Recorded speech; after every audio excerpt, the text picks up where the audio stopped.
Hello everyone. तो guys आज की वीडियो में हम लोग डिस्कस करने वाले कंपनी का नाम है वरुण बेवरेजेस। तो गाइस कंपनी को आज हम लोग डिटेल्ड में एनालिसिस करने वाले हैं और ऐसा एनालिसिस आपको किसी और यूट्यूब चैनल पे आई गेस देखने को नहीं मिलेगा। तो इस कंपनी को लेके जो मेन इशू रहने वाला है मार्केट के अंदर तो वो रहने वाला है कि कुछ वेबसाइट से कुछ लोगों को ऐसा लगता है कि कंपनी के जो शेयर उसका फेयर प्राइस रहने वाला होना चाहिए 500 के आसपास, जबकि कंपनी का शेयर चल रहा है 14 के आसपास। तो गाइस डायरेक्टली उनका सवाल होता है कंपनी के वैल्यूएशंस के ऊपर। तो कंपनी को मार्केट ने इतनी वैल्यूएशंस क्यों दे रखी है उसको हम आगे डिस्कस करेंगे। उसके अलावा आप लोग देख सकते हैं यहाँ पे एक और जो कि इशू रेज होता है मार्केट के अंदर वो रहने वाला है कि कंपनी के जो प्रमोटर्स है या फिर कंपनी जो ओनरशिप है वो सिर्फ 37% शेयर होल्डिंग रहने वाली है कंपनी के ओनर्स के पास में। एंड अगेन एक और आर्टिकल परसों के दिन पब्लिश हुआ था जिसकी वजह से कंपनी का शेयर लगभग वो 4% से डाउन हो गया था। तो आप लोग देखते हैं वहाँ पे लिखा गया था कि is there any fees left over after a decent run up, कि उनके अकॉर्डिंग की कंपनी से इतना भाग चुका है, क्या इसके बाद में और उतना भाग सकता है या नहीं। तो कैसे आज के दिन इन्हीं सभी डाउट्स को सोल्व करेंगे, साथ में कंपनी के टेक्निकल्स को भी हम लोग एनालाइज करेंगे। तो इस वीडियो को स्टार्ट करते हैं। सबसे पहले जो कि क्वेश्चन रहने वाला है कंपनी के मैनेजमेंट के ऊपर। तो वैसे सभी के सभी लोग सिर्फ इस डेटा को देखते हैं कि कंपनी के मैनेजमेंट या ओनर्स के पास इंडिविजुअल कितने परसेंट स्टेक रहने वाला है, बट आप लोगों को ये डेटा देखना चाहिए। मेरे अकॉर्डिंग आप लोग देख सकते हैं, अगर बात कीजिए तो शार्क टैंक भी आपने देखा होगा। किसी भी कंपनी को, जैसे कि फॉर एग्जाम्पल वरुण बेवरेजेस ने अपनी फ्रेंचाइजी ली थी पेप्सिको की, तो उस टाइम पे थोड़ी ना पेप्सिको ने इनको भर भर के पैसा दिया था कि जाओ आप मार्केट कैप बढ़ाओ, इन्वेस्टमेंट करो। तो वरुण बेवरेजेस को पैसा उठाना पड़ेगा ना, तो उसके लिए वो प्राइवेट कंपनीज के बाद में गए, इंस्टीट्यूशनल इन्वेस्टर्स के पास में गए, तो अपनी इक्विटी को दाव पे लगा के तो उन्होंने पैसा लिया था। तो मेरे अकॉर्डिंग अगर आपको देखना है तो लगभग कंपनी की 80% जो शेयर होल्डिंग है वो एक सेफ हैंड्स में रहने वाली है एंड ऐसा कोई इशू आपको देखने को नहीं मिलेगा। आगे बात की जाए तो प्रमोटर्स के ऊपर आप कितना ट्रस्ट कर सकते हो, तो आप लोग देख सकते हो पिछले एक साल के अंदर कंपनी का शेयर ऑल टाइम हाई पे जाता हुआ आपको दिखाई देगा। उसके बावजूद कोई भी शेयर खरीदा तो नहीं जाएगा। आपको ऑफकोर्स पता है जब भी कोई भी शेयर ऑल टाइम हाई पे तो कोई उसको क्यों ही खरीदेगा, बट येस अगर मैनेजमेंट को डाउट होता अपनी कंपनी पे या कंपनी की ग्रोथ पे तो कंपनी के इन्वेस्टर्स अपने पैसों को प्रॉफिट बुकिंग करके चले जाते हैं ऑल टाइम हाई पे जब शेयर ट्रेड कर रहा है। तो बट ऐसा आपको कोई भी डेटा देखने को नहीं मिलेगा। तो इससे आप लोग कंपनी के मैनेजमेंट के ऊपर ट्रस्ट बना सकते हैं। आगे चलते हैं। तो गाइस बहुत से लोग इसकी ग्रोथ के ऊपर सवाल उठाते हैं। गाइस आप लोग देख सकते हो रिलायंस ने भी एंट्री करी है हालांकि, बट आप लोग देख सकते हो अगर फोरकास्ट या फिर एनुअल ग्रोथ की बात की जाए तो मार्केट की ग्रोथ हो या फिर इंडस्ट्री की ग्रोथ हो, तो आने वाले टाइम में इनका रेवेन्यू की मैं बात कर रहा हूँ यहाँ पे, रेवेन्यू यानी सेल्स लगभग 14% से बढ़ सकती है, जो कि पहले की बात की जाए तो 20% के आसपास अंदाजा लगाया जा रहा था।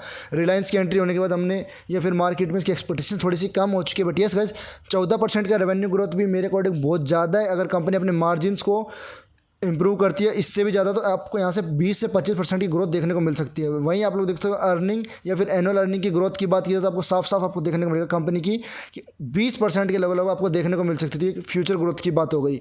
अभी के लिए बात कर लेते हैं करंट ग्रोथ। आप लोग देखते हो पिछले एक साल के अंदर मार्केट की ग्रोथ की बात की जाए तो 18% से मार्केट बढ़ी है, और जो इंडस्ट्री इस इंडस्ट्री FMCG इंडस्ट्री की अगर बात की तो 40% के साथ में ग्रो हुई है।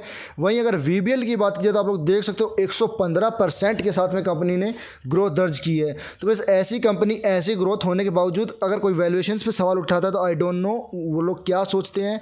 आई गेस मार्केट को पता है, मार्केट समझदार है, मार्केट ने किसी चीज़ की वैल्यूएशंस कुछ सोच के लगाई है। आगे चलते हैं कि फ्यूचर में आपको कैसे रिटर्न्स इस कंपनी से एक्सपेक्ट किए जाने चाहिए। तो यस गाइस मेरे अकॉर्डिंग इस कंपनी से आप लोग 25 से 30% के CAGR, यस 25 से 30% की CAGR इस कंपनी से एक्सपेक्ट कर सकते हैं। यहाँ पे आप लोग देख सकते हो 29.7 यहाँ पे लिखा हुआ है, आप लोग कंसिडर करके चल सकते हैं।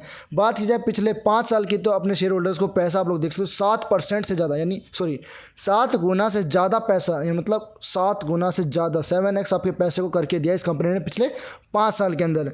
एंड बात ये आने वाले टाइम में आप लोग वैल्यूएशंस की बात कर रहे थे कि वैल्यूएशंस कंपनी की इतनी हाई क्यों है, तो आप लोग प्रॉफिट भी देख सकते हो शेयर ऑल टाइम हाई पे क्यों चल रहा है। तो कंपनी की जब प्रॉफिट ऑल टाइम हाई पे चल रहा है, कंपनी की ग्रोथ कंसिस्टेंस है, बस ये कोविड का डिप आपको देखने को मिलेगा।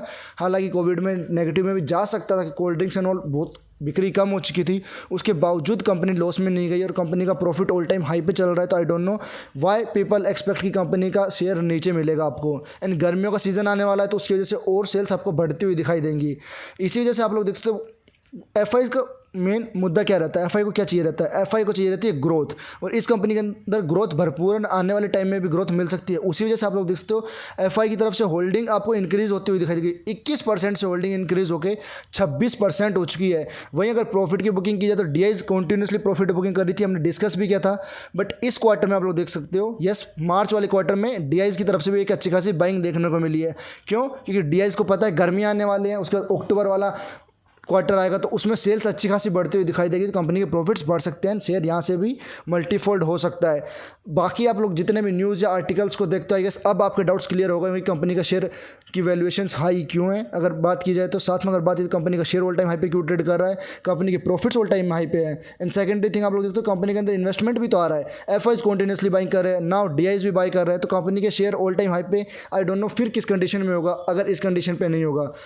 बात कर लेते कंपनी के टेक्निकल्स की, तो आप लोग यहाँ पे देख सकते हो कंपनी का शेयर राउंडिंग बॉटम पैटर्न बनाता हुआ हमने डिस्कस भी किया था, यहाँ पे आप लोग ट्रेड ले सकते हैं, बट अभी के लिए इस रेंज में अटक चुका है 1390 से लेकर 1430। अगर यहाँ से ब्रेकआउट आता है तो आपको स्टॉक एक अच्छे खासे हाई आपको दिखाता हुआ दिखाई देगा। ये पैटर्न हमने डिस्कस किया था आई गेस थर्सडे के दिन पे, जब ये वाली रेड कैंडल बनी थी कि कंपनी का स्टॉक इस ट्रेंड लाइन को फॉलो करता हुआ ऊपर नीचे जा रहा था। तो लेट्स से यहाँ पे हिट करके कंपनी का स्टॉक अपनी बॉटम को टेस्ट कर सकता है, बट उसके ही अगले दिन आप लोगों को ये ग्रीन कैंडल देखने को मिलेगी। स्टॉक के अंदर तेज़ी आई थी, कुछ कमेंट्स भी मेरे को देखने को मिले थे कि आपने तो बोला था।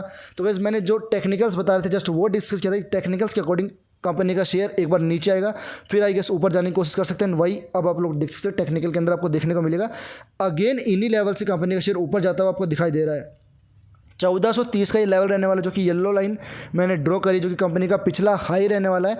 तो यहाँ से लेट्स सी अगेन ब्रेकआउट देखने को मिलता है या फिर ब्रेक डाउन। तो मेरे अकॉर्डिंग जब तक कंपनी के रिजल्ट्स नहीं आ जाते, 3 मई को आएगा कंपनी के रिजल्ट्स रहने वाले, कंपनी का स्टॉक इस चैनल में ट्रेड करेगा। लेट्स सी रिजल्ट्स आने के बाद में कंपनी का स्टॉक इस चैनल को ब्रेकआउट देता है या फिर ब्रेक डाउन। अगर चैनल का ब्रेकआउट होता है तो यहाँ से स्टॉक हमको 1600 के लेवल्स भी दिखा सकता है। ब्रेक डाउन अगर आपको देखने को मिलता है तो कंपनी के स्टॉक के ऊपर आप लोग नज़र बना के रख सकते हैं। मेरे अकॉर्डिंग 1300 के लेवल को ये स्टॉक ब्रेक डाउन नहीं करेगा, क्योंकि मार्केट में बाकी लोगों को पता है गर्मियों के अंदर अब सेल्स बढ़ने वाली है, प्रॉफिट्स बढ़ेंगे।